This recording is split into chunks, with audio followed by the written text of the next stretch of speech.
This is a rosy-faced lovebird. It has a bit of a thing for extraordinary apartments, prickly ones. This bird likes to live in cacti, and he's not the only one. But how do birds that originated in Africa end up in cacti in Phoenix, Arizona? It all began with an open door. Rosy-faced lovebirds are originally from dry parts of Africa. They're small, colorful parrots and are often kept as cage birds in the US. In Phoenix, the ancestors of these little fellows escaped captivity and found a wonderful new world filled with everything a lovebird could ever dream of. Life here is so good, it's taken the parrot species just 25 years to colonize almost all of the greater Phoenix area. In the deserts of Arizona, it isn't always easy to find tree holes to nest in, so the lovebirds started to keep an eye out for a special kind of apartment. The famous saguaro cactus became the new place to be. Digging a hole in a cactus is hard work, so the lovebirds hire local construction workers. The Gila woodpecker lends a hand, or more accurately, a beak. These woodpeckers excavate a new nest cavity every year, so there's plenty of unused real estate for the lovebirds to move into. With an ideal climate and lots of nesting sites, Phoenix is a little slice of lovebird heaven. But what do the birds eat?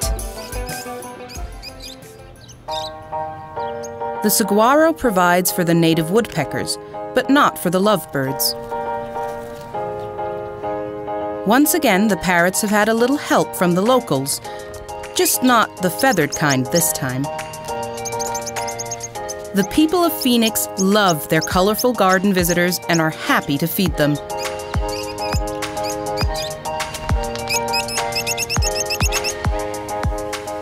There's one final element to the lovebird's success here. Back in Africa, they're always found near water. And here, in the city, there are plenty of lawn sprinklers around.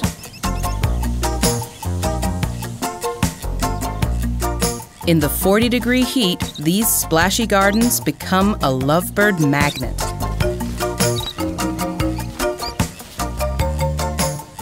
It's a chance for a drink and a cold shower.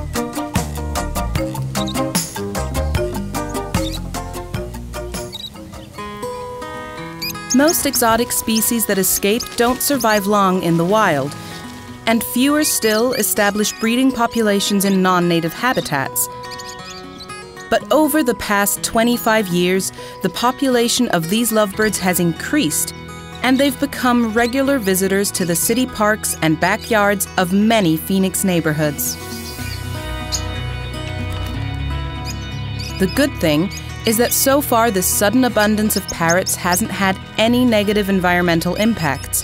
Their preference for nesting sites, food, and water mean the lovebirds stay in the city and don't threaten the desert ecosystem.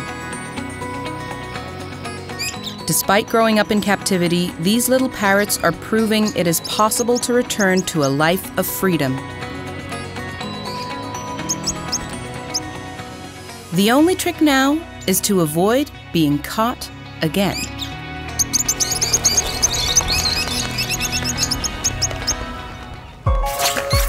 Want to see more parrots? Check out our Flying Gardeners video and learn more about the bright blue hyacinth macaw.